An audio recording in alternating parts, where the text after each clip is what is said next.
Okay, hello and welcome to your first lecture in Unit 5. We're looking at states of consciousness. We're going to do a couple things in this unit, but I'll break it into a few lectures, but very quick unit, kind of looking at a couple really interesting things. So first of all, we just kind of left sensation and perception, talking about how we sense and perceive our outside world. So now we're going to take that into our mind and talk about sleep and dreams, hypnosis, and then drugs and what they do to your consciousness, as well as look at you guys as teenagers and how sleep affects your life. Okay, so first of all, consciousness. So what does it mean to be conscious, or if you're conscious or aware of something? There's different states of consciousness. We're going to look at 3 different states. First of all, your sleep, whether you're awake, and then altered states of consciousness. Okay, so sleep, awake, and altered states of consciousness are going to be like how in tune you are to the environment around you. So we're going to talk about these states of daydreaming, drowsiness, and dreaming. So dreaming during the day, dreaming at night, and then drowsiness. And sometimes these can all occur spontaneously, meaning that they come out of nowhere, or you have these little episodes of them. Some of them can be psychologically induced. All right, so hallucinations can be a type of psychologically induced daydreaming. Orgasm, psychologically induced for drowsiness. Food and oxygen can actually put us to states of drowsiness, dreaming, or daydreaming. Meaning physiologically, meaning this is like our body kind of takes over and makes our different states of consciousness. All right. Some are psychologically induced, meaning that they're in your mind. So sensory deprivation, hypnosis, and meditations are all ways that you can psychologically or involve your brain in altering your states of consciousness. Sleep and dreams, we're going to start with that. So first of all, we need to talk about what sleep is and why we need sleep.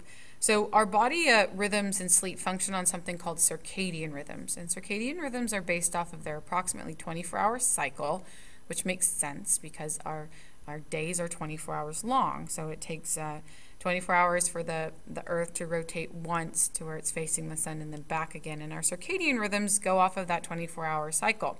They can be influenced by temperature changes, including seasonal changes, and then something called the suprachiasmatic nucleus. So the suprachiasmatic nucleus is called the SCN, and that's a little gland right near the I think on the next slide here. There we go. In the pineal gland that produces or secretes melatonin, and melatonin is a molecule that has something to do with sleep. Okay, so what happened is at night we have melatonin produced from the pineal gland. All right, so it goes into our bloodstream, and it has something to do with our sleep cycles. And during the day, what happens is when we have light coming in to the suprachiasmatic nucleus, the pineal gland is shut off. Right, so there's an antagonist released, and melatonin production is not released. Okay, so melatonin is not produced during the day; it's only produced during the night. You're actually able to supplement melatonin to help you sleep at night. All right, so that's one of our influences.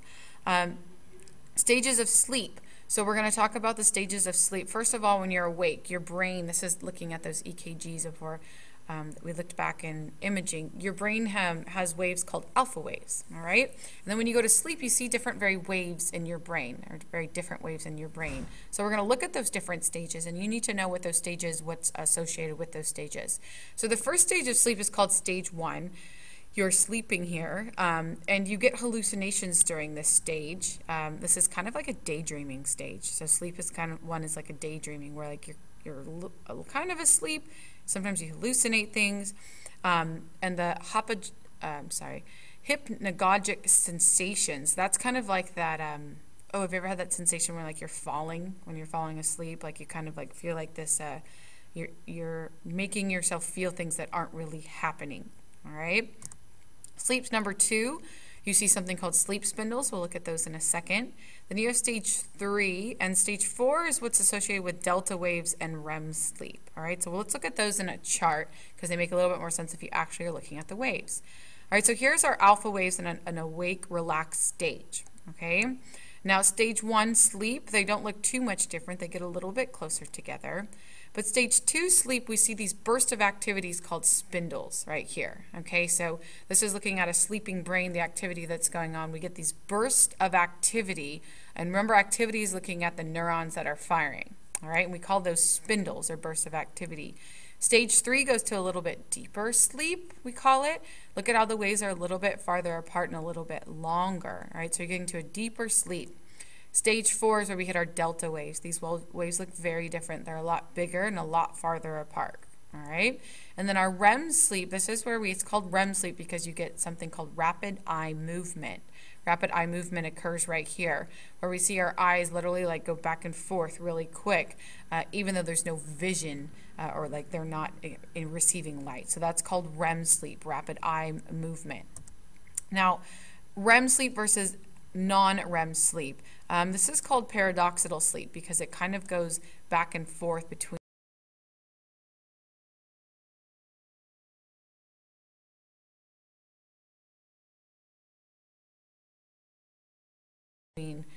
one or the other, right? So REM is considered like our deepest stage of sleep, and our non-REM sleep is restful sleep. Typical night sleep cycles are about 90 minutes long, meaning that it goes through all of those stages, 1 through 4 in REM sleep, about every 90 minutes. Now, here's our stages of sleep. So I'm looking at my hours that I sleep. So right as I fall asleep, I go into stage 1, 2, 3, pretty quickly into 4. And as it goes back through 4, then it goes out to 3, 2, and then 1. So stage 4 occurs very early in the night, and then I go back up to my REM sleep, and it goes back through those stages, back to REM, and back through those. And as the night increases, I get less and less of my stage 4, 3, and then 2, and it just kind of cycles back between REM sleep and non-REM sleep, right? So it goes back and forth right here. Now, here's another graph, so looking at this differently. This is my minutes of stage 4 and REM, right? So here are my minutes here, and here are my hours sleep. So stage 4 goes down throughout my hours slept, and my REM sleep goes up, all right?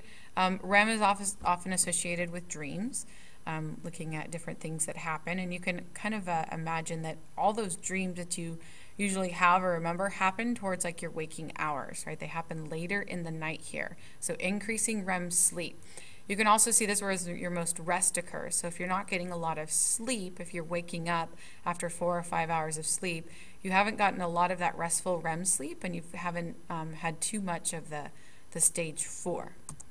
Okay, so why do we sleep? This is a really interesting question because it's amazing. But think about biologically, why does our brain need to sleep? Why do we need to shut off during the day? There are some different variations in people's sleeping patterns. So some people don't need to sleep as much as others, and they feel just as fine. Some people need to sleep a long time, or they're really grumpy. And this is definitely influenced by our age, okay? So as teenagers, you actually are shown to need more sleep than someone that my age would, and still feel the same or function the same. This can definitely be influenced by culture. So different cultures have different expectations of sleep. So it might be something that you grew up with. And then sleep debt, meaning that after some point, like, you need to sleep. Your body like shuts down, or will physically shut down even if you haven't gone to sleep. Okay. So why do we sleep? We're going to look at this survey in class tomorrow. But what I'd like you guys to do, actually, let me pause this and skip through it. Why don't you write down to the side? There's going to be, I think, 12 questions total, and you are going to take this in class, but I'm not going to make you take it at home. So let's see. Number your page 1 through 15, all right? And then in class, we'll look at our results after you take the quiz, but we'll put them in your notes. So just number that 1 through 15. We're going to look at sleep loss, all right? So why do we sleep? There's some different studies that have been done from the U.S. Navy and the NIH studies, and we'll talk about these in class. But what the U.S. Navy and the NIH studies showed, they actually paid people to stay in bed for at least 14 hours a day for 1 week. And what they found from this is that within the first couple days, people would usually sleep for an excessively long time, like 10 hours, because they're paying off their brain's sleep debt. So I kind of skipped over that on the last slide. But sleep debt is basically like where, if you slept for 5 hours for 5 days in a row, your body kind of keeps tally of that, like, okay, it's okay that you didn't sleep for one night, but we're going to need to sleep more tomorrow night. And your body actually keeps track for about a week of sleep debt, meaning that just because you like owe your brain like 2 hours of sleep and then one night you sleep for 10 hours, it's not all gone. Your brain remembers for about a week that it needs more sleep. So what these guys found here in the Navy and NIH studies was that people would like to sleep for about 10 hours to kind of up to 12 hours to kind of get their brains back. But then once they caught up on sleep, they actually slept for about 9 hours, all right? So that whole 8 hours is perfect. It's true for some people, but about 9 was like their happy time after 9.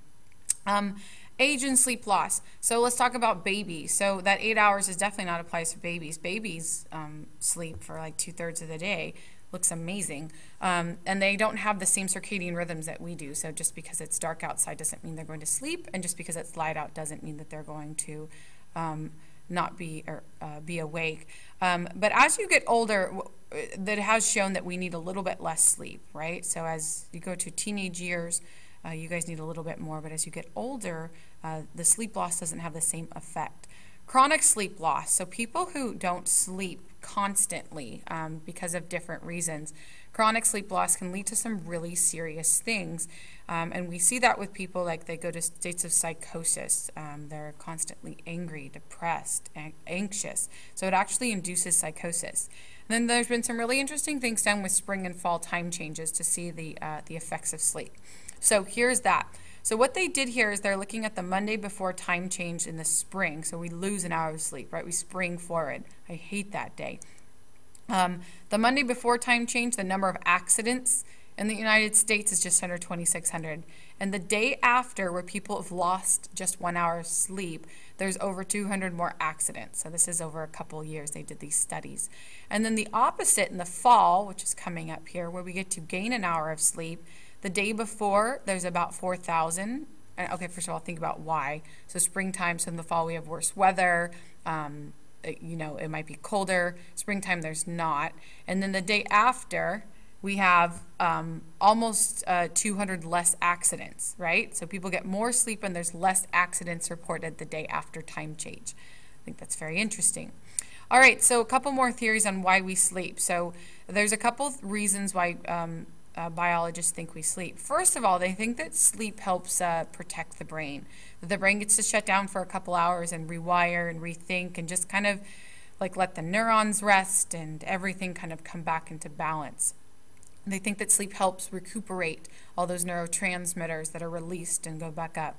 That it has a big thing with memory. So people who aren't getting a lot of sleep often have really bad memories. New moms that are up for hours and hours sometimes can't remember simple things like where they put their keys, because our memories actually reconstruct at night and are able to kind of like concrete and like the myelin sheath can wrap around and make those connections stronger.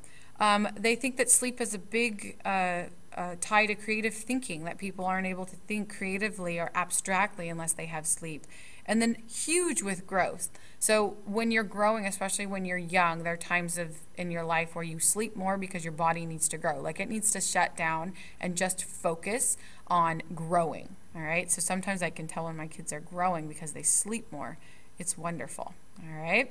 Now let's talk about some sleep disorders. So there's a couple of sleep disorders you'll have to know. First of all, insomnia is when you're not able to fall asleep. Okay, so insomnia is like just lying there at night, cannot fall asleep. Narcolepsy is when you randomly fall asleep during the day and it kind of comes out of nowhere. So your just brain like shuts down and goes to a stage of sleep. Sleep apnea is when you're able to fall asleep but not stay asleep. So sleep apnea is where like your body actually kind of shuts down in the middle of sleep. And sometimes people have to do or have devices to help with sleep apnea. Night terrors are a little different than dreams.